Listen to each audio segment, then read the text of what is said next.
Hey everybody, welcome to Under the Helmet. I'm your host, Josh Van Dusen. With us today, I've got my son, Sullivan. We call him Sully. And we're going to address kind of the family point of view and the family topic of first responder mental health. Some of the topics that we want to discuss today are maybe some of the questions that family members have for first responders that they never really ask, or maybe kind of give a insight to what goes on in a first responder's head that they may not reveal to their family members. um, Sully has watched me through different stages and watched some of the effects that this job has had on me over 29 years. During his 18 years, he's seen many different stages. So we're going to get his point of view of things. We're going to get some questions answered, and hopefully this will enlighten some of you out there, and help your spouses and your kids and your family members just to kind of get a better understanding of the some of the things that we go through and some of the things that we that go on in our minds, and in our point of view of why we're that way. Um, Want to start out? Well, Sullivan has prepared a couple of questions, and we're going to let him kind of ask those questions, and I'll kind of give a response, and we'll go from there. And hopefully, this brings to light some things. So, Yeah. so Sully, just fire away, and we'll get going. Well, I mean, I've asked you like before, like obviously, because me and you'll sit down and we'll watch TV together, and you'll come home from work after you nap and stuff, and I try to like just ask you and make sure that you had like an okay day. Um, but one of the questions like often wonder, for example, like if we're riding in the car together, go get something to Mhm. eat, like I'll ask like it. I'll ask in my head, is there like certain types of calls that like affect you? And I guess like this is the best way I've had to word it is like is there like a certain type of them? Because I assume from like an outsider standpoint that like I see that, okay, well maybe like for example, let's say there's like a father out there, and like he has like a young daughter that's just been born, and he has to like for example like a firefighter, he goes in and like in the Pete episode he finds some kids that have been like burnt up, and they're like the same age as his daughter, and that may affect him. I'm wondering if there's certain types of calls like that that maybe you relate back to me and my brother and like other stuff like that. Mhm. And so is there like certain type, what I'm trying to like get to is there like certain types of calls that transition back to you that like may not hurt when you're at the station, but maybe on your drive home, maybe your next drive to work, or maybe just kind of hits you when you're alone? Is there anything like that? Um, I think any first responder will tell you the hardest calls to answer are kids, just Yeah. because they're kids. Yeah. Um, there can be a personal relation in there when you respond to a call that you might mentally connect to your family, and whether it be a kid, whether it be a a person that reminds you of your spouse, whether it be a person that reminds you of one of your parents or a sibling, something like that you might make a personal connection on, and it come back to you. I can remember years ago um, running a CPR in progress call on a lady that was the same age as my mother at the time, and her son, who was about my age, was she was sitting at the breakfast table after her morning run, and she just fell over, and her son was there and witnessed it, and started CPR on her. And that one affected me some, because I thought, man, how would I feel if I had to do CPR on my mom? And I'm very close with my mother, so it made a connection there, and it made that one kind of difficult to deal with, just because of the personal relation that it had to my life. So I think in some aspects, every first responder, you're going to find those calls that you relate back to your loved ones, Yeah. and make those calls a little bit difficult. The children are always difficult because they're children, and we Yeah. all love children, and we all, you know, they're innocent. They don't, not that anybody deserves um, tragic things to happen to them.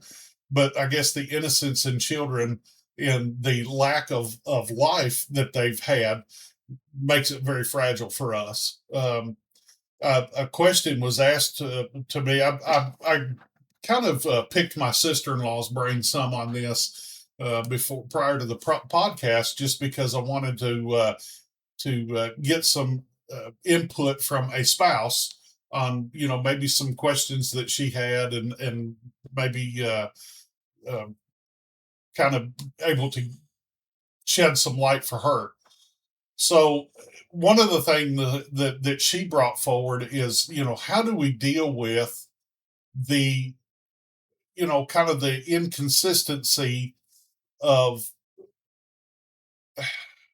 the unfairness, I should say, the unfairness of death out there. And so, we look at, why did this child lose their life in a car accident, but the drunk that hit him was fine and not injured? How is that fair? And so that can be very mentally taxing on a first responder, because some and even a family member, you can see that that seems very unfair. And whether you believe in God or whether you believe in something else, or whatever, the selection of who lives and dies, or who sustains major injury or who doesn't, seems a bit unfair. And sometimes, and so it doesn't always lay out the way that our minds would think that would be, a fairness. And like I said before, not that it's fair or anything for anybody to be killed in a tragic way or to be injured in a tragic way. It just, some of it seems unfair. I don't know how else to put it. So those calls definitely affect me more, I guess. The ones that I feel are unfair, that they didn't deserve the fate that they got. Yeah. So that, and I really don't know what to say about dealing with that, other than, because nothing we can do can change that. Yeah. I was taught many years ago, when I first started into EMS work. My first EMS instructor on my first day of EMT school stood up in front of class, and he said, rule number one that you always need to remember in this job is people die. And there are times that you will not be able to do anything about it. It doesn't matter how hard you work, how knowledgeable you are, or what skills you put in place. Sometimes it's not going to change it. There's nothing we can do to change that. Yeah. That's difficult for us because we want to be effective in our work. And it's difficult for families of victims, because they want to know why. Sometimes they, is a part of grief, they could place blame on a first responder and want to know why. Did you do enough? And Yeah. and just to let you know, we have the same thoughts in our head. I've walked away from many calls where I thought, did I do enough? Did I do the right thing? You've told me about a couple like that. But like, one thing I like, you were, just to kind of call back on that first like question I asked you there with the different type of calls, you continued it to like kind of where like the, how do you not necessarily deal with it? I'm trying to remember what you said. I'm blanking on it. Yeah. But it's the unfairness of life. The unfairness, yeah. Like, as like an outsider, I guess that's like the best. Like, I want to say bystander, but not really bystander. I guess outsider is the loose term you could use for it. But like, as an outsider, I think that like we, as not first responders, also probably see that unfairness of death like even more, because we don't have the knowledge that goes on once you get in the box at the back of the ambulance, or like what goes on before family shows up to the call and has to like confirm and do that certain thing. Yeah, I think that the unfairness is I don't know that that's a question that will ever get answered in this No. lifetime. Just because there is no real explanation to it. Um, I am a believer. I believe in God, and I believe that there is a plan for everything, and Yeah. that nothing happens, out here uh, without His hand being in it. Can we always explain it? Absolutely not. And No. the majority of the time, we can't explain it. There's not an explanation for it. There are, I guess, safeguards that I put in my head that I use, and things that I tell myself to help me process certain incidences that I go to. One of the biggest things that I do is that, like with children, with a loss of life in children, I always tell myself that God took them because He was preventing an even bigger tragedy in the future Yeah. for this child. Um, so and so it I feel like maybe it was a way that God was protecting a child from something, um that it may be true, it may not, I don't know, Yeah. we'll find out One someday, day. I guess, but at this point, that's one of the things that I one of the techniques I use to help me process through some of this, and to help me accept um, some of the things that I witness and deal with. On that top of deal with, like, of witnessing and stuff like that, there's an instance in, like, you'll know where I'm going with this story. It's one of my, it's not like a favorite story to tell because it's so short, but it's very memorable. Mhm. It's the Waffle House story. Do you know what I'm talking about? Oh, It's okay. oh, Well, this was a long time ago. I was very young. And I remember this vividly, and I didn't understand it then because I was so like, man, I want my dad to be home with me, not out helping somebody else. Like, and we can get into that more because I'm kind of tying that into what that is. But I got you. I remember like this was probably when I was younger than like my brother. Mhm. It was like I remember it. We were sitting at the Waffle House, and I can't remember if you like. I don't know if you if pagers were still a thing here, or if like you had one of the old radios, like the what you know what I'm talking about, like the thick antennas. Mhm. But I remember it like it was loud. The tone, like I remember hearing the tones go off on your radio, like while we were sitting in a Waffle House, and I remember you getting up, and I can't remember. I think we all drove there together, and I can't remember if it was like a structure fire or if it was, but you were active like as a fire. You weren't doing I mean you were doing EMS at the time, but you were going in as a firefighter to this. And I remember like you had the call to duty right there at like 12 o'clock, like not 12, like probably like 9 o'clock at night while we were sitting at a Waffle House, and you had to go help them while we like were there and we ate and stuff. And there's been a lot of experiences with that, and I've noticed even like for example, when me and you will go eat lunch together, you finish your food a lot quicker than I do. Um and that probably like I'm assuming that probably stems from like years of, well, I got to scarf this down so that way I can get it down, and I can make sure that I eat so that way I can go to my next call and stuff like that.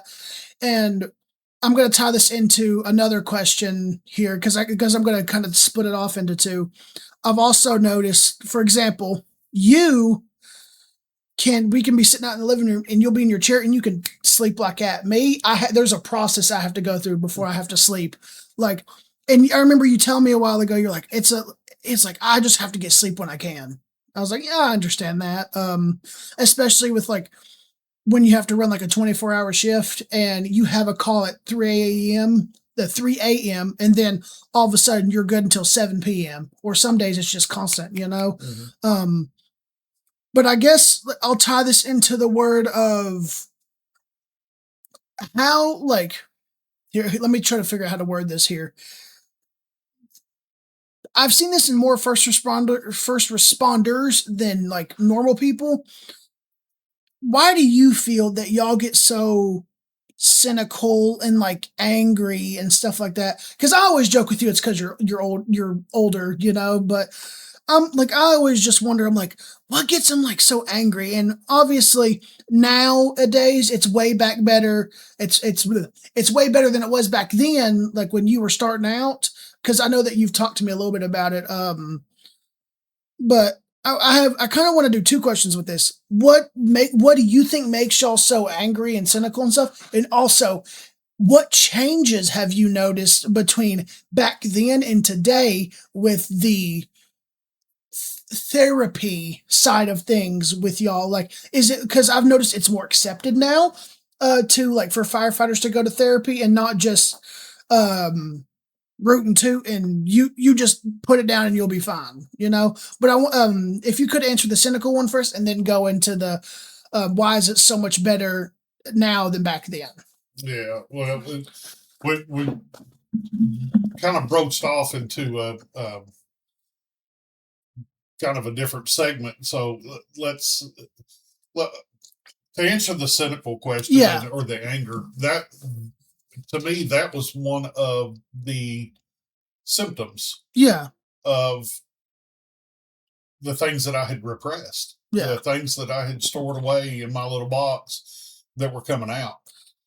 That was one of the very first signs, I think, that I had some things that I needed to deal with. I had a very long conversation with my sister-in-law, and that was one of the things that she brought up is that he was so quick to anger, and so that my brother was so quick to anger, and my son will tell you I was the same way.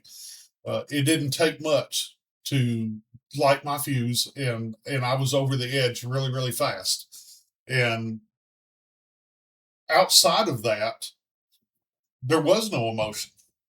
I didn't have, there was many times that I know that my kids had gone out of their way to get me something for my birthday or Christmas, and I showed no excitement.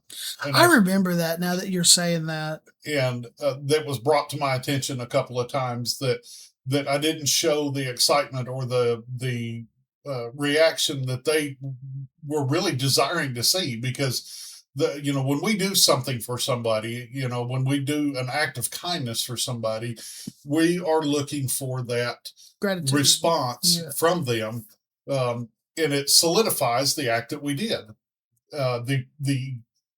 The problem with first responders is that we learn to pack away our emotions so much that it starts spilling over into our personal life.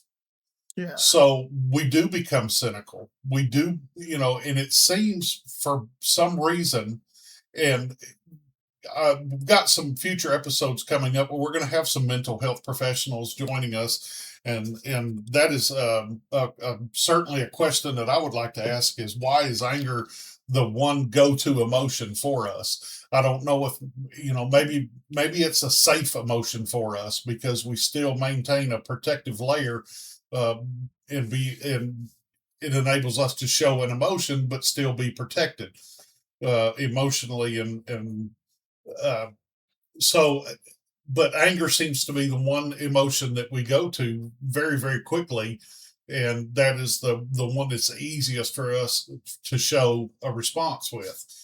The um, fact that we become cynical, I think it has to do with our lowered tolerance for things. I saw mine very, very much so in driving because I would spend a lot of time on the road. Well, I became very angry. A lot of road rage that would happen. Fortunately, there hasn't been a ton of incidences that have manifested outside of my vehicle. Most of them have been inside the vehicle, but there has been some that have manifested outside. I mean, I have stopped people before and had a chat with them, and it that quickness to anger, that quickness um, to just be tipped over the edge in things that most people just let roll off their back, really seem to affect me in that period of time. They seem to affect me so much more. They seem so much bigger Especially back semi then. trucks in the left hand lane. But the cynicalness. I found myself being very cynical. I found myself being, and it was, and I always told my boys and stuff, I just don't have tolerance for stupid people. No, you don't. And Stupidity. yeah, Yeah. and so, and then I because I thought it was everybody else's fault at that point. I thought, man, they're just making hordes and hordes of stupid people in the world these days. And so that made, that was the part that was coming through, of being cynical, is that I just was of the opinion that everybody was an idiot, and my boys, like that was a joke to them. Something would happen, they go, I know, Dad, I know he's an idiot. Yeah, Right. we I remember specifically we would go like, "Uh-oh, you're an idiot. You're an idiot. Idiot." Yep. Yeah. And so, I mean, it was a running joke with them because I had called so many people idiots, Yeah. and referred to people being the idiot. Even coming home and telling stories at work. Oh, we had such and such and such and such, but he was an idiot. Yeah. And that was the always bottom line to it was, "Oh, they're an idiot." And Yeah. I don't think that came from a place of, "Oh, I'm better and I think I'm smarter than them." I think that came from a place of just being tired of just tired of the job and just, I don't think it was meant nothing, but it was just more so of like a, just kind of Very like a much so. sigh. Very much so.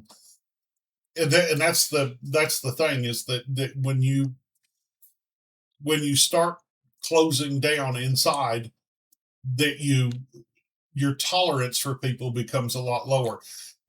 We've classified that as burnout. Yeah. For years, we've called it burnout.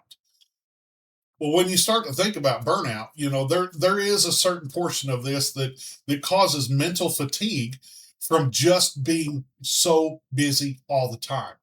And believe me, things have done nothing but get busier over the past 29 years of my career, that I've been doing this. I can remember when I first started a career working a 24-hour shift, and we might run one or two calls. And we're to the point now, the service I'm at, we can't work 24-hour shifts because you don't have downtime. You are constantly running. And the population increases, the density of an area increases, so the call volume increases. Then we have on top of that people call ambulances so much more frequently now than they used to. I mean, here we might run 15 calls in a shift now, and 13 of them would be non-emergency, or things that wouldn't necessarily, you would think necessarily would require an ambulance, where back 25 years ago you might only run 2 or 3 calls a shift, but people legitimately were in need of emergency medical care back then. So the not only has the dynamic of the calls changed, but the volume has changed. And that's just something that we've had to deal with in the world of EMS.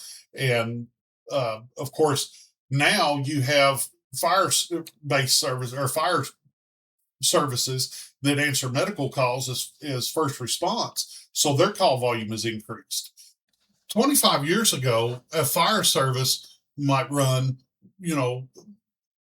1 or 2 structure fires or fire calls, or any type of fire related calls in a shift or something like that, where now they're up to where they're running 10, 12, 15 calls a shift, because they're running medical calls on top of their fire suppression duties that they would respond to, or rescue duties. So their call volume has increased significantly. And so you get that mental fatigue from just running so much so often, that your tolerance for people and situations definitely lowers. That plays a part in burnout. But then on top of it, the serious calls that we have, the things that we deal with, the things that we face, certainly we pack them away, and then they come out, and of course they cause an emotional disturbance for us, whether we see it or not, or know it or acknowledge it. They definitely cause an emotional disturbance, and a lot of times it comes out as anger. It comes out as cynicalism. So I feel like that, that is probably the biggest reason why that you see that those are two of the biggest signs that some of this stuff is affecting a first responder. To answer the second part of your question, Yeah. um, we let's see, what was you'll have to remind me the second part. Well, it's perfect because you kept saying, well, back then and nowadays, is you have obviously but now that you've brought the light of the changes in like how calls are, Yeah. could you also elaborate on how that plays a role within after the fact with like how stuff now is more of like, hey, come and talk and settle down rather than you're good to go. Well, the culture is definitely changing. Yeah. And we've touched on that before, that that's something that we're trying our best to wear away at, is the stigmatism that you don't have to bury this stuff. You don't have to be a man and not um, show that this stuff affects you. And then by the time that it comes out that it affects you, sometimes it's too late. That if somebody doesn't get help in processing this stuff, then it can come out in extremely negative manners. And over my career, I've seen it. We've talked many times about some of the effects of this stuff, some of the negative effects of this stuff bothering us. But I've seen it come out in domestic violence. I've seen it come out in hypersexuality. I've seen it come out in alcoholism. I've seen it come out in drug abuse. I've seen it come out in suicide. I've seen it come out in so many different negative ways. And so by the time a responder is to that point where that's stuff, it's coming out that way, it's really difficult to reverse some of that, those effects. And so that the culture is changing in a direction to where we're trying to catch things before they start coming out in a negative manner. And we have responders now that are going to therapy. We have responders now that are going to counseling. We have responders now that are opening up and talking to others about this and learning to process it.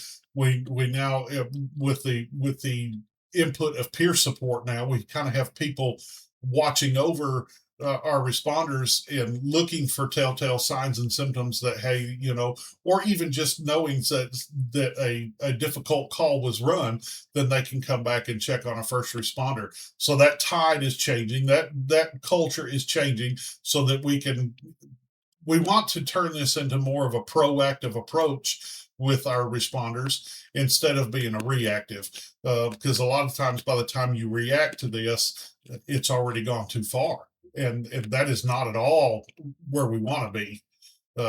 We've ignored it for years, and we've learned that ignoring it does not make it go away. Absolutely does not make it go away. So I think that in the culture, or the stigmatism that's on us back then, that to not show emotion or emotional upset over this stuff, I think now that we've started to wear away at that, and we're getting more towards a trying to have a proactive approach on this. I think if you don't mind, I have a. There's also like it's a very drawn out visual representation of it, but I can kind of see where it has the lines to it. Do you? This is it's gonna be a weird stem from it, but you'll understand it. I remember you introduced me to your favorite movie one time. It was called Backdraft, and every firefighter had the firefighter mustache like you have, where it comes and kind of comes onto the lips. And you told me, oh, they had that because they thought it caught the smoke or something, like as like a filter or whatever. And this is where the visual representation comes in. Back then, oh, you got to be a smoke eater. You're tough and stuff. But now we have air packs. Y'all have stuff like that. And I know it's not a great representation, but do you see where I'm kind of coming from? Of like, absolutely, because improving and not being dumb. Yeah. Because years and years ago, that was the thing, is that if you wore an air pack into a fire, that you were a pansy. Yeah. And that you weren't a tough firefighter. Then we found out that, hey, this crap's killing us. You're gonna die if you don't. We're causing cancer. So we've come so far now that we're washing our turnout gear more often. I can remember back in the day when I was younger that it was a badge of honor for your helmet to be smoked up and black and burnt and like that. Now they're saying, hey man, clean those helmets. It's causing cancer, and it's killing you in the long run. Wash your gear because wash your gear. Get all of these toxins that are in the fibers and stuff of your protective gear is killing you by leaving them there. So it's not a badge of courage. It's not a badge of honor. It's actually killing you. Well, in the same aspect with the mental health is that leaving that smoke on your helmet or leaving those mental things inside of you, it's killing you in the long run. Yeah. So, now we're like, it's even gone so far now, like at the agency that I work at, we don't allow gear into the what we call the living quarters of the station. So not into the day room, not into the bunk rooms. You don't walk through there with your bunker pants on or anything like that. All gear stays out in the bay or in the bunker room. Just because we don't want to invite those toxins into the living areas where we're at. So in the same aspect of that we've got peer support now that we're trying to remove that stuff as quickly as we can. As fast as we're trying to remove those toxins from our protective gear, the peer support comes in after a bad call, and they try to help you remove or process that mental health aspect of it and get it out and dealt with instead of letting it sit inside and fester and create a cancer inside of you. So that's, I think that's a great analogy that you gave, Sully, because it certainly is.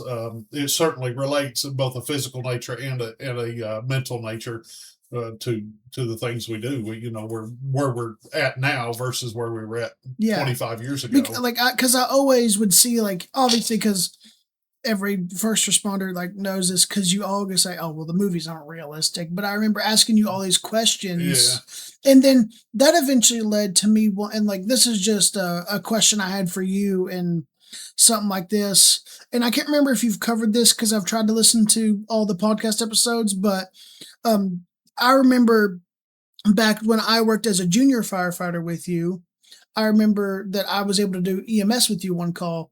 And I'm going to ask you this, and you can obviously share the story or maybe a different story that's better. But a lot of people know the negative impact, but I know that you've covered before, but is there, I'm going to kind of flip the opposite. What I said, the first question I asked you was, do you have any calls that come back and affect you? Is there any positive calls that you like to have that come back and affect you? Man, I'm very happy I did that. Is there something like that? Oh yeah.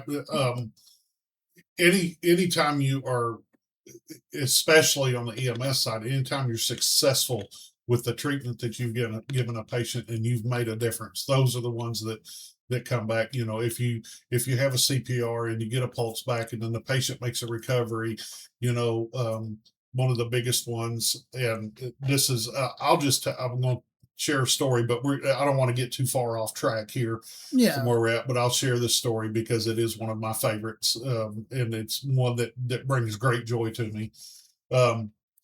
Several years ago, I came in to work my shift in EMS, and we were at the fire station, and I was out checking the truck off and getting ready for the shift, and they dispatched us on a call for a labor and delivery call. And as I ran in, got my partner, and we got in the unit and took off. And after we got out of the station to the stop sign, I remember dispatch came on the radio and they said that they could see the baby's head. So we knew we had a long way to go too. This call was way out in the district. Timbuktu. So it was quite a ways away. And I just remember that it was imperative that we get there quickly because we knew that the at this point the birth is imminent, so we knew the baby was coming, and so we're mentally preparing, getting ready, and we pulled out on the highway and started going. And dispatch came back on the radio again, and they told us that the complainant had called back and said the baby's here, the baby's dead, and they hung up the phone. So I was running just as fast as that ambulance would go. It's a kid call for us, it's a baby. And then you've got a second patient, you've got the mother. So I mean, um, you're already behind the eight ball. So they sent a second unit with us that was coming behind us. When we got on scene, we were met at the door by I believe it was the grandmother, and she she said, well, she said, the baby's in here. And I said, well, where's mother? And she goes, in the bathroom. And that day we had a paramedic student with us. And there had been an EMT with us for quite some time. So I knew and trusted her. And I told her, I said, you go to the mother, check on the mother. And my partner and I went to the baby. Well, we found the baby laying on a quilt on the floor. The baby was blue, not breathing, no pulse. Placenta was still attached to the baby with the cord, and my partner scooped the baby up and started CPR immediately. I grabbed the placenta, and we went together to the truck. We get in the truck and we start doing all of our processes. The second truck had arrived on scene, and one of the medics had crawled into our truck and was setting up for intubation, and like that we'd let them know that we had CPR in progress. I remember laying that little baby girl down on the head of the stretcher, and we intubated, and was still doing CPR. And I remember seeing just a little bit of movement in the baby's hand, and I said, "Oh, stop, stop!" And so we stopped CPR. We had the baby on the monitor. We looked. We saw we had an organized rhythm. We checked. We had a brachial pulse, and her little eyes popped open. And I'm holding the tube, which is really, really tiny tube. I'm holding the tube in the baby's mouth where we had intubated, and holding it in place until we could get it secured. And my pinky was out, and I remember the baby reached up and grabbed a hold of my pinky with her hand, and her big, big, beautiful blue eyes were open. And we got her back, and we had called for a helicopter, but they couldn't fly because the weather was bad. So we knew that we were going to have to make um, it was going to be about a 40-minute ride to the hospital that baby needed to go to. And so we transported the baby by ground and had no further other complications. Everything seemed to be going well. And I don't ever call and follow up on patients unless I have a clinical need. And what I mean by clinical need is if there is a clinical education point that I can take from it. Maybe this patient puzzled me, and I wanted to know what the end result was so that I knew to line those signs and symptoms up with this diagnosis, in the future, if it would help. Then I might try to follow up on a patient. But outside of that, I don't ever follow up with patients, just to be able to make that disconnection for myself. But this one I did. I called, and the baby was 4 days later. The baby was still in the NICU, and I actually went and visited the baby, which is very out of character. Yeah, very unlike you. Don't I've do never that. heard the story. But I went and visited her, and um, and that was about. And I knew she was doing well at that point, and I kind of didn't follow up any after that, so I didn't know what the ultimate outcome was, whether there was any brain damage, whether there was anything beyond that point. So I just kind of left it like that. And about a year later, I get a phone call, and it was from an organization called the Star Life that we have here in Tennessee. And the Children's Hospital, there's an organization of children's hospitals in Tennessee. Every year, they give awards out to fire and EMS personnel. It's called a Star Life Award, and they they wanted to give my partner and I an award because the baby had made it, and with no deficits whatsoever, no neurological deficits, and the baby was living a healthy, normal life. So we got to travel out to Nashville and get that award, but we also had the opportunity to meet that baby, and her a year old at that time. So we got to meet the baby and see the mother again, and spend a little time reconnecting. But that's one of my favorite success stories as a medic, and that one affected me greatly in a great positive manner. That's been many years, several years ago. Um, Probably at least 10. I'd say she's probably 8 or 10 years old now, maybe in that neighborhood. But that one had a great impact on me and on my career. Very very good success story. So yeah, there's good positive um, calls that have that positive effect on you, as well as the calls that have a negative effect. Um, and as far as mental health, that helps Counteract. almost balance the scales a little Yeah. sometimes. For me, it does. They help balance the scales a bit. Um, but um, moving on let's trying to stay focused on Like the mental the side of the it. the, the Yeah. family Oh aspect yeah. of this. Um, some of the questions that my sister-in-law had posed to me when we were in discussions about this is that she really felt like my brother did not allow her to help him, um, in processing some of this. And she was like, "Why won't he let me help him?" She is a mother, she is a wife, and she has a instinct to nurture, and an instinct to nurture her husband, an instinct to nurture her children, and just a basic need to nurture. That is a woman's instinct. That's how we're built. That's the way we are, and I'm not going to say all, because I have run into cases where some people don't have a nurturing need, but most women will have a nurturing need to them. So having a husband that is a first responder and feeling that need to nurture him in his time of difficulty, but being refused the ability to nurture, played a huge role on her. And that was a question that she asked. So I wanted to take a minute to kind of explain maybe a little bit, at least from my point of view, why I might turn down that help, that um, that moment that they're reaching out towards you and you're not reaching back, and why we're not reaching back. Um, and to kind of explain that a little bit, from my point of view, I'll say that we don't want to project the things that we see, the things that we bury, the things that we have. We don't want to project that on the ones that we love. Um, Nobody should have to see and deal with the stuff that we see and deal with, but we do. We chose to when we chose this career. Um, but we certainly don't want to pass it on to somebody that has not chosen this career. So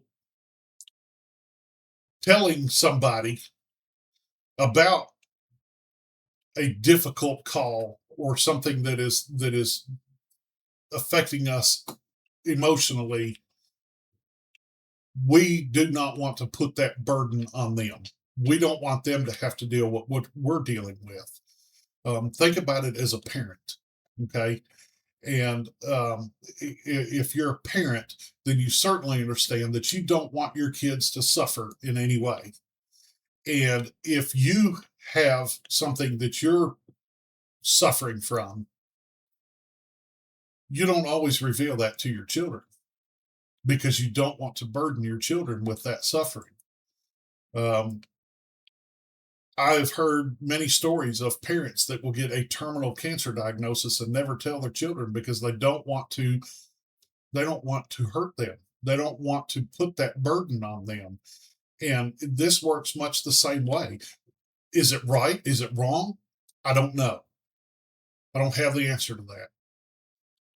all I can do is tell you that we feel it is our nature as first responders. That's why we got into this, but we're protectors. Okay. Um, Police officers, that's their whole job is protection. Serve and Okay. protect. Yeah. Firefighters, we try to protect and preserve life. Okay.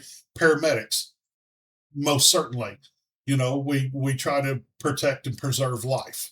And it goes on down the line of all first responders. That's our whole job. That's the whole essence to our being, is that we try to protect life. And so we're natural protectors.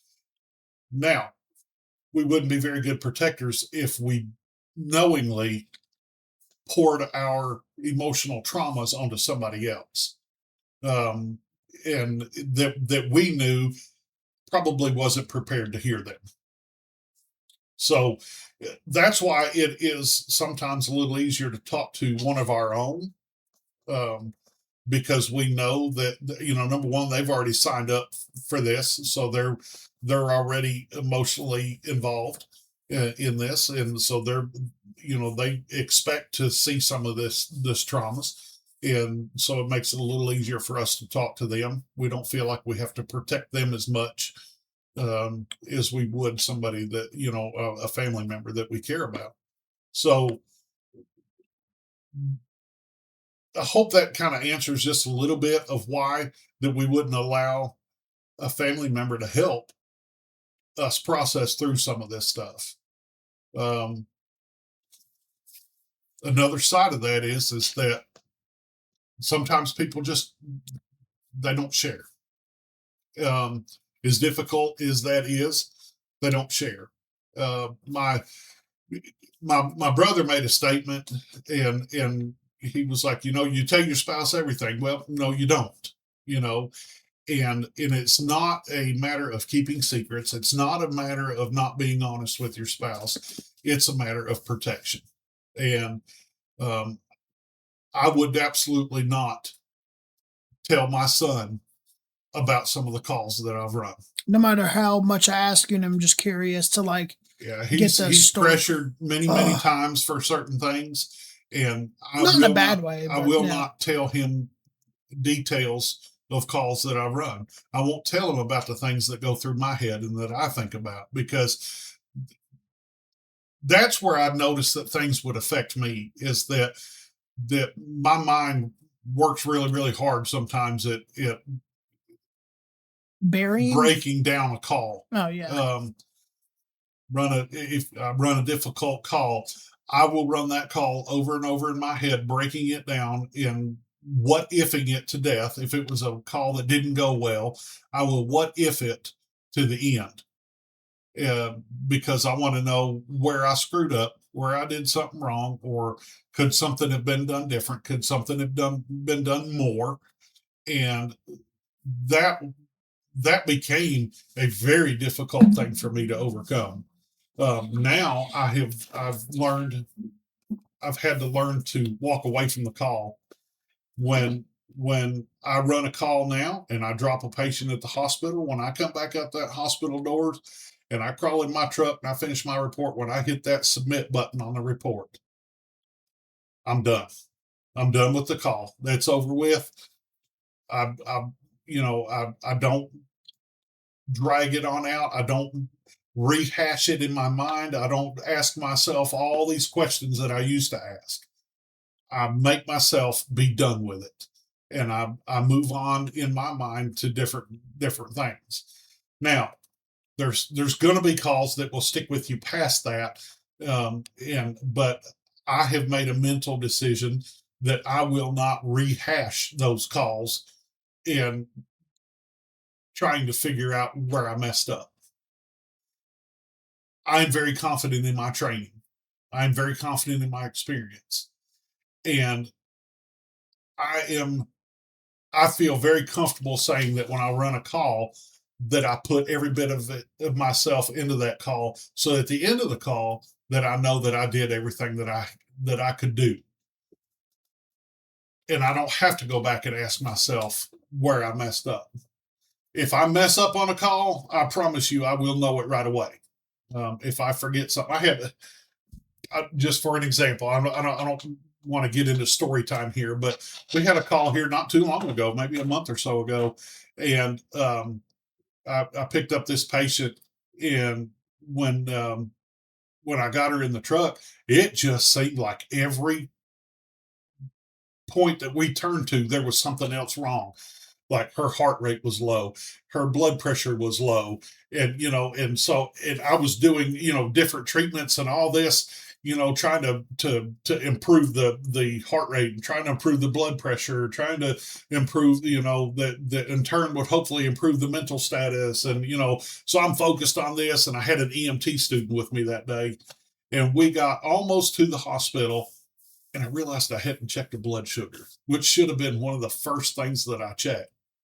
That to me is part of vital signs, which is always one of the first things that I check when I get my hands on a patient. I want to be able to put a blood pressure cuff on them, get a pulse rate, I need to get that first initial set of vitals, and a blood sugar is generally right in that group of vital signs. But I did not on this one. I got focused on other things, and I did not get a blood sugar on this patient. And I remembered it just before we got to the hospital. So I asked my student, I said, please take me a blood sugar. And the patient's blood sugar was 30. And I missed it because I was so focused on other things. So I knew immediately that I had screwed up. And so I started treating for the blood sugar. I don't feel like the blood sugar played a huge role in what some of the other stuff that we were seeing and dealing with there, but it was definitely something that we needed to address, because by the time we were close enough to the hospital that even the treatment that I was giving the patient, her blood sugar had dropped even further by the time we got into the emergency room. So they had to do some more aggressive treatments for the blood sugar, but I don't feel like it played a huge role in what else. I think she just had a plethora of things going on with her. But I knew immediately that I had screwed up, and that I had missed that I messed up, and I didn't get the the patient care algorithm that I have. I didn't get it right, so I knew immediately. But so even after that call, though, when I walked away, I didn't have to ask myself, "Did you do everything?" I knew what I had missed. And fortunately, I was able to somewhat remedy that in the middle of patient care. But I think that for me, I know that I have to walk away from those calls at the end. That I can't keep rehashing and keep asking myself, did I do everything? Because then it keeps that rolling in your mind over and over and over again, and it keeps you um, having to deal with that call time and time again. I can, if you don't mind me Yeah, putting go. input here, I can kind of relate to just you in a sense on that. As like, I mean, I played a tad bit of high school football, and then you're probably like, well, what wormhole is he about to go down? You'll see. For example, I noticed, and this is just like because I'm a normal person, you're a first responder. We like, I remember I would like mess up on a play, like I would go the wrong way, and it would bug the life out of me to the point where like I'm driving back home, and it would be like, man, I messed up on that, and it would ruin my whole evening. And it would still be like the whole what if scenario. And I think that that may be like such a different thing is that with y'all, like with you guys as like first responders, obviously it's way different because you have life in your hands, and me, I just had a play I messed up, but it's a very simple relation kind of like we're all human and we all still overthink and stuff like that. Mhm. And to kind of circle back to similarities and stuff like that, if you remember at the start, I kind of rabbit trailed out of it, but the Waffle House story, I do want to ask you a question if you're ready for it. Mhm. It Sure. is like if you remember me saying right there, I was like, man, I wish my dad would stay with me or whatever. Is like, do you ever? I may word this wrong, but you know what I'm gonna try to say, and you can maybe explain it to the audience better. But do you do you understand as like a first responder, like mentally as like a sense of responsibility to your family, like to protect them, but also protect the public as well. Like, do you understand what I'm saying there? Yeah, I know Yeah. where you're going with Yeah, that. I'm right there on the Yeah. notes. Yeah, I'm So kind that was a topic that my sister-in-law and I had Mhm. discussed a little bit last night. Is that um, through the years, there would be, let's just say, an impending serious storm, whether it be the possibility of tornadoes or a snowstorm or severe thunderstorms or something of that nature that you kind of got a heads up on, and so you knew that there was going to be a drastic increase in needs for service and things like that. And so I would always prep. well, I would always, think that, maybe I need to go to the hall or maybe I need to go to the station. They're going to need extra help or something like that. And my family would become upset with me because they wanted me home to protect and take care of them. But I said, I need to go to the station because I'm going to be needed there. And uh, so it became like my sister-in-law brought it up that she almost felt jealous that she felt that she took second chair to the fire department. And Sully has expressed, that he has felt that way sometimes, that he's taken second chair to my career. And so I wanted to address that just a little bit and say, it's not that because nothing takes second chair other than God. Nothing takes second chair to my family. Yeah. Okay, my sons are the most important thing to me, and nothing takes second chair to them, or nothing puts them in second chair. I'm sorry. Yeah, I was like, you're putting me above Nothing- God. I'm like, whoa, hey. Nothing but God puts them in the second chair.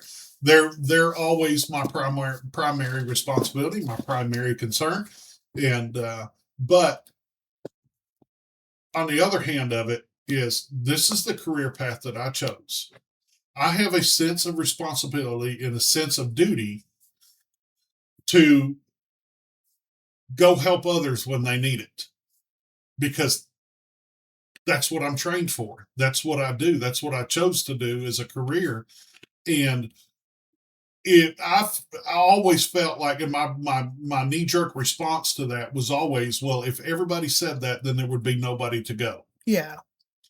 So if you've got 10 firefighters at a station and 10 of them say, well, I got to stay home with my wife and kids, then there's nobody to go when the disaster happens over in town and there's nobody at the station to go.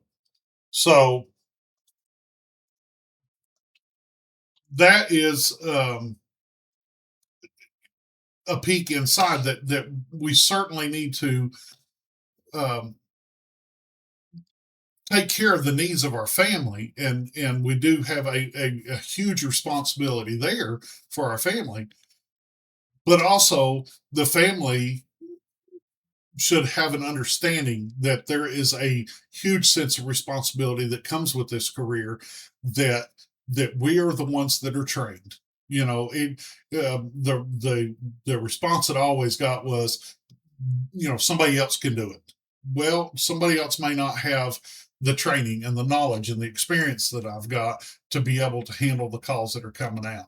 Okay, I understand that there's many firefighters and many rescue workers and many EMS personnel and things like that, but it's a sense of duty that I have, and so I feel the need to act when those situations take place. Um, I won't leave my family in harm's way. There's been many times that I've said, "Well, get in the car. We're all going to the hall together." Yeah.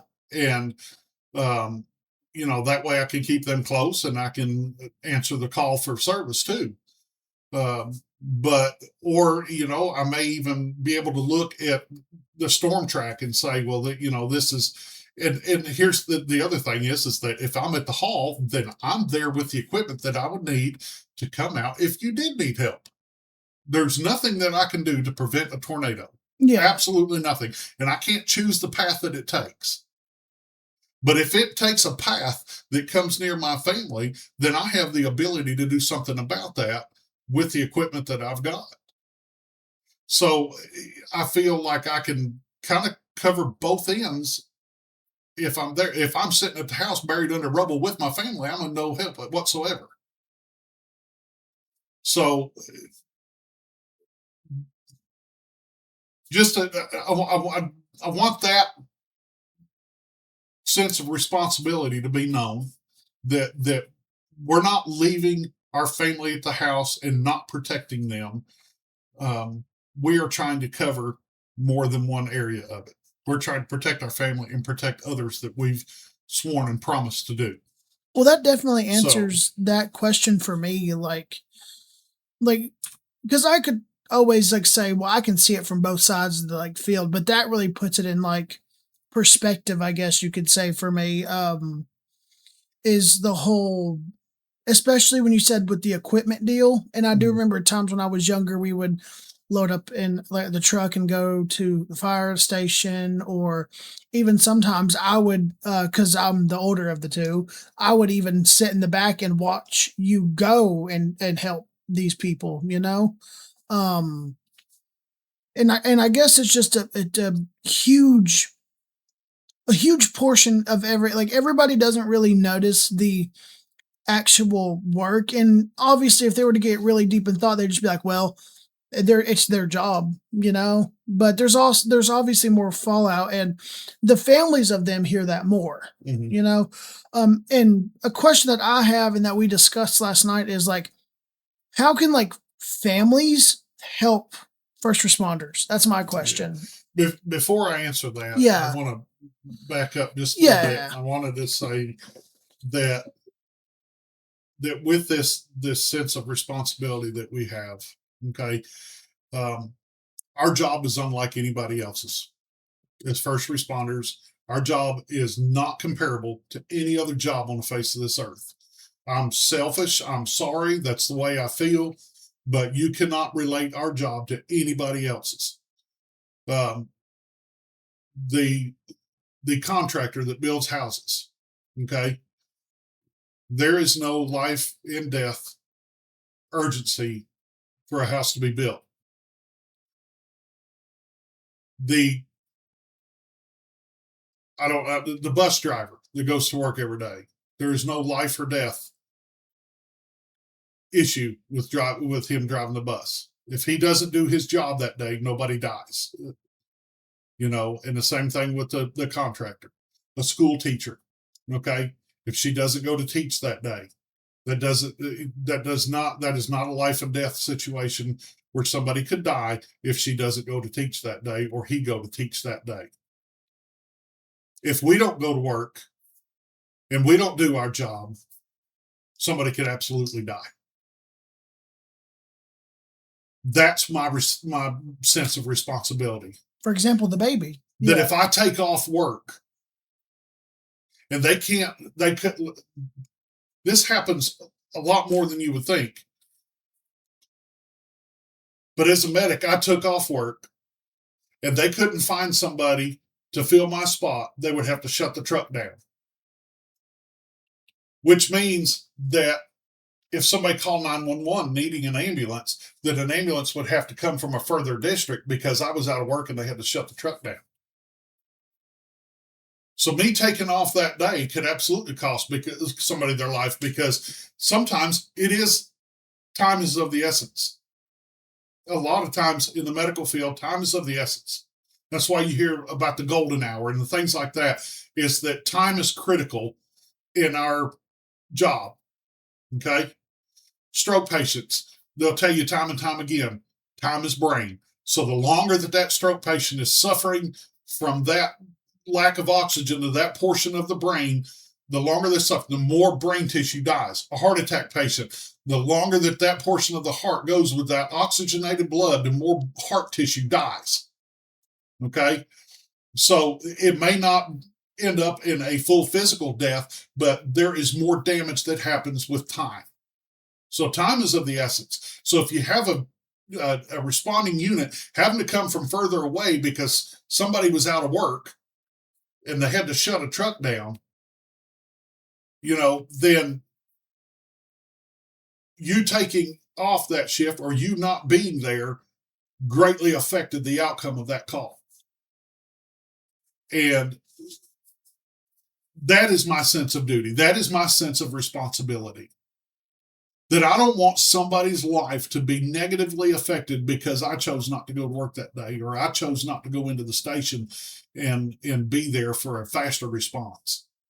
If I'm at my house and I know a storm's coming, a major storm, and I decide to stay home, okay, and I don't go to the station, and I've gotten that answer too before, is why don't you just go when they call?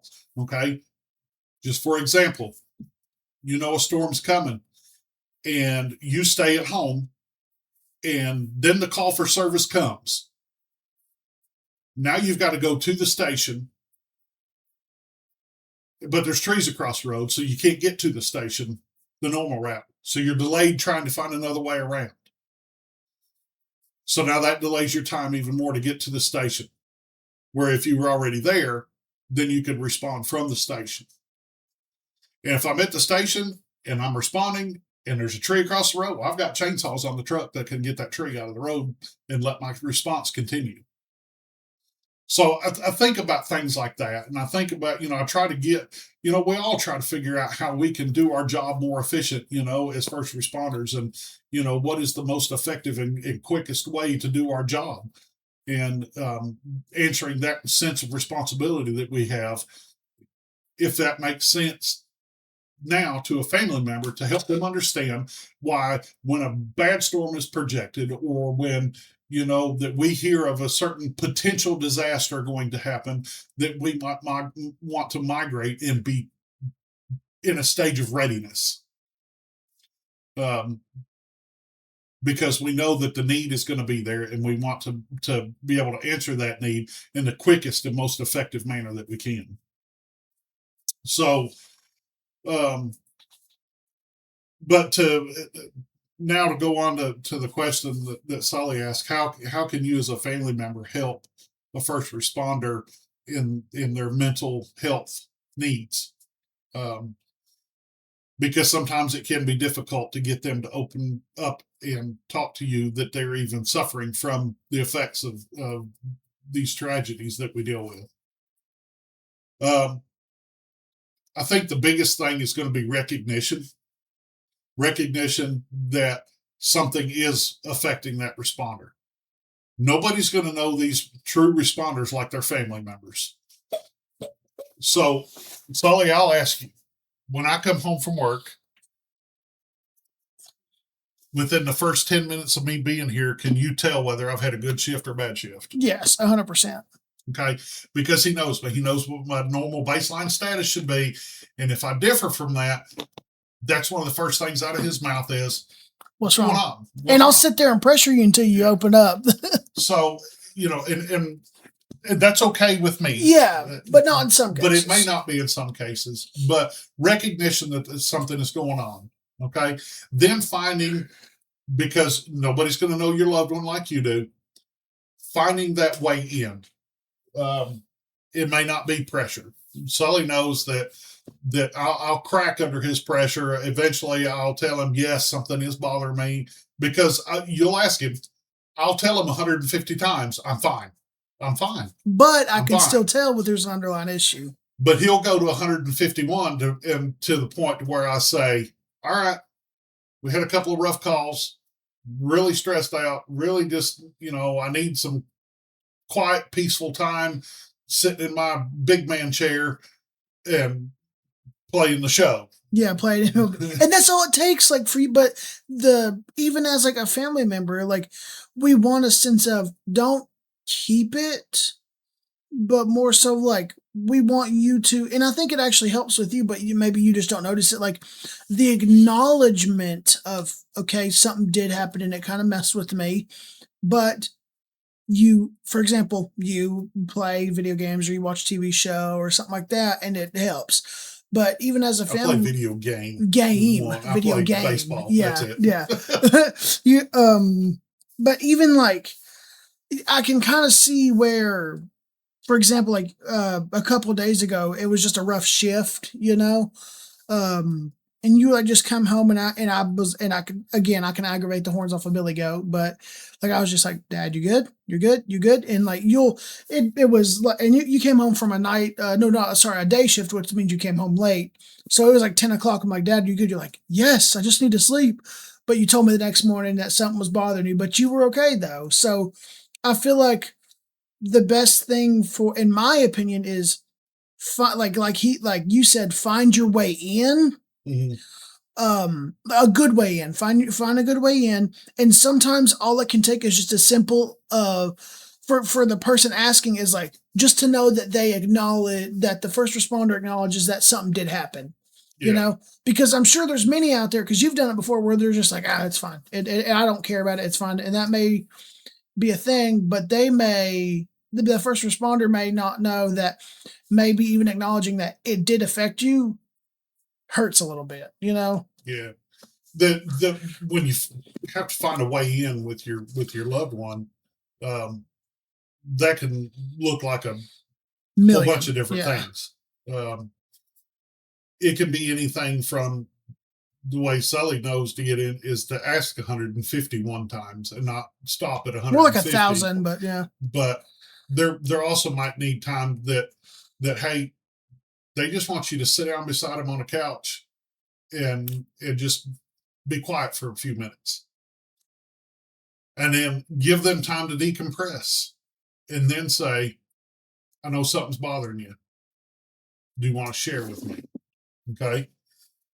If they don't want to share with, excuse me, if they don't want to share with you, then you can say, how can I help?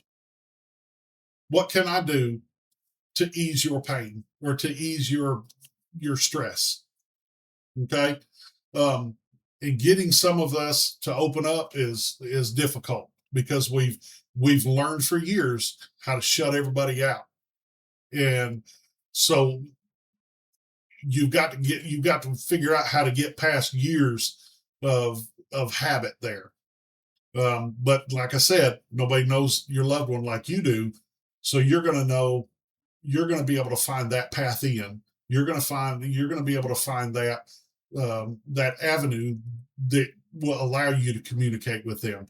Does that mean that they're going to tell you every detail of the call? Absolutely not. Okay, and you don't need that. You don't need to know the details of that call. But just as I had shared before, my dad was always my go-to person, but sometimes we didn't even talk about the call. But just being able to unload conversation for a little while helped me. So, I think that as far as helping your loved one that is a first responder, I think it is imperative that the recognition is the biggest thing. And then after you recognize that there's something going on, is finding that pathway in to help them process whatever's going on inside. Okay. Sometimes it may have to move beyond just sitting on the couch, you know, staring at the wall for a few minutes or, you know, another one of my favorite things used to be is just to sit on a porch and drink a cup of coffee and just listen to the birds chirp for a little while, and just have that moment. Sometimes it takes 30 minutes sitting somewhere without having to worry about the tones going off, and just to have that quiet moment, undisturbed quiet moment. That may be what your loved one needs, is to have a certain amount of time where they're left alone, where nobody's asking them any questions, where nobody's pressuring them to do anything, or just having a moment to where they can just kind of drop down for a minute. And so that you just have to find out what works for them, because everybody is different and everybody handles this stuff different. The one consistent thing across the board is that we all need to handle it. Okay, we can't let it go unhandled, because if we do, then it starts to come out as negative side effects. One thing that my sister-in-law shared was that she felt sometimes she saw herself picking up some of my brother's habits that he was using to process, or may have been using to process. She saw herself picking up some of these habits, or participating in them, to feel a more closeness with him, but it really didn't. It just maybe pushed them more towards a negative reaction together. So, we talked about alcoholism, and how high the percentage is in first response now, that how many of us turn to alcoholism, or some type of other substance to numb this stuff, or because after a certain amount of alcohol, or a certain amount of substance, or whatever, those thoughts and those feelings will go away temporarily. But I promise you, as soon as you sober back up, they're still there. And the only real way to get rid of them is to process them, and then be done with them. You've got to get through that process of it. There's so much more that we could talk about in this topic, and I have full intent. I want to get together a couple of first responder spouses, and a couple of first responders, and a couple of mental health professionals, and get us together and have a roundtable discussion about some of this, and to be able to dive deeper into answering questions that a loved one might have of a first responder, and get some honest answers, and then some explanations from first responders back the other way. But then flip it too, and ask questions out of a loved one from a first responder, and get some answers back of things that we may have just never really sat down and talked about, because this stuff, when it starts affecting you, it can affect your communication lines.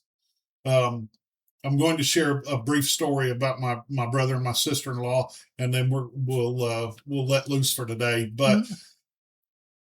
they, my brother shared in the episode that they lost their oldest son to cancer, and he was 9 years old when he passed away. And my sister-in-law had a very difficult time dealing with the loss of her firstborn, and she shared that she was very, very angry at my brother, because he did not console her the way that she wanted to be consoled. And he did not respond and react to her the way that she wanted to be responded to and reacted to. And it was many years later that they came to the realization that, and it caused a difficult time in their marriage, because that communication was broken. But they came to the realization that, hey, you know, no, he didn't respond to her the way that she wanted him to respond, but he was dealing with his own loss and tragedy of my nephew, on top of a huge call at work that affected him. So, as we talked before about the lenses, his lens was completely fogged over. Well, her lens was fogged over because she just lost her son. And on top of that, she was trying to raise a baby that she just had given birth to my nephew, and then my niece was probably about 2 or 3 years old, maybe at that point. So she's got a toddler and a baby, and then she just lost her son on top of that, and so her lens is just destroyed. And there was no way that they were effectively lining up and communicating between them. There was no way that that was going to happen, not without some help to clear those lenses. And luckily, they were able to make it through that, and they got their lenses clear, and they were able to start communicating. And she told me that 27 years of marriage, there was some things that my brother revealed in that podcast that she never knew. And that prompted us to want to say, hey, we need to really talk about families in this because they're affected by these tragedies and stuff that we deal with in almost like a secondhand smoke kind of way. They're still getting, that takes me back to the turnout gear, Sully. That if you don't wash your turnout gear and you take your turnout gear home, it's going to get your family too. Okay. I remember when you put it in the car, it would like stink up. That's a perfect like example. Yeah, I mean it would. So if you carry this stuff home, it's going to affect your family too. So I think it's a huge responsibility. And we even talked. My sister-in-law and I talked about, hey, there needs to be something to explain to some of these spouses and stuff of what their spouse is going to be dealing with and going through. And I said, I think it would be a great idea if they just had a day at Fire Academy where they brought the spouses in and say, hey, your spouse is going to see deadly car crashes. Your spouse is going to deal with children not surviving accidents or incidences. Your spouse is going to see people that get burned up in structure fires. Your spouse is going to see and deal with this and this and this and this. These are some of the things that you might see at home. Okay, you're going to see them be distant. You're going to see them be, angry. And when you do, then it's time to do something about it, because those are some negative side effects that are shining through.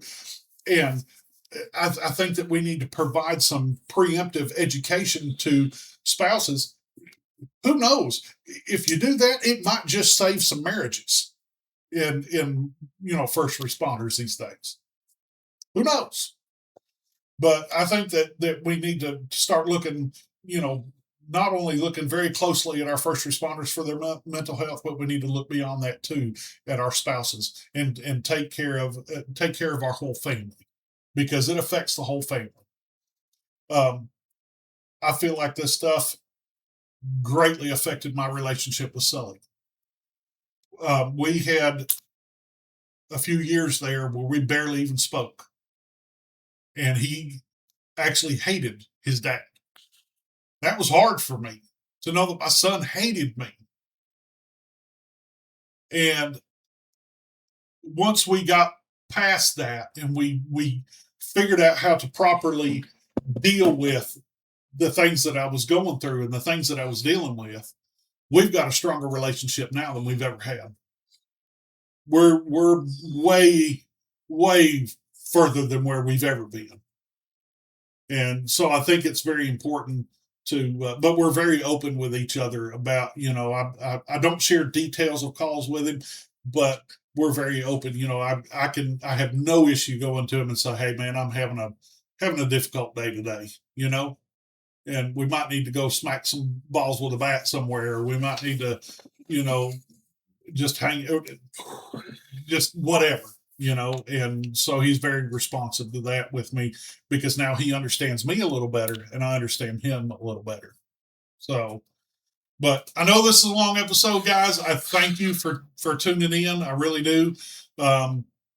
We look forward to having you on future episodes. We've got a lot planned and a lot in store for us. So please just keep jumping back every week and catch the episodes. I hope they just keep getting better and better. Give us a like and a follow on YouTube, and make sure to watch this. It drops every Tuesday.